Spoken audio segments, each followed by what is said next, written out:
মুহূর্তেই রেল শহর বদরপুরে ভয়াবহ অগ্নিকাণ্ড।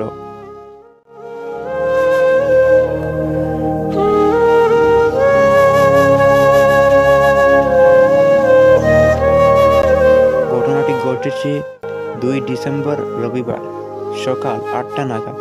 অসংখ্য মানুষ জমায়েত হয়েছেন ঘটনাস্থলে।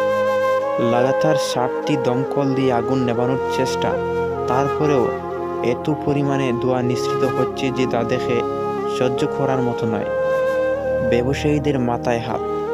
বিপুল পরিমাণে ক্ষতিগ্রস্ত হয়েছে বদরপুর শহরচরি এবং এর পার্শ্ববর্তী বিএইচ উইডিং মল, যা কিনা কিছুদিন আগেই এর উদ্বোধন হয়েছে।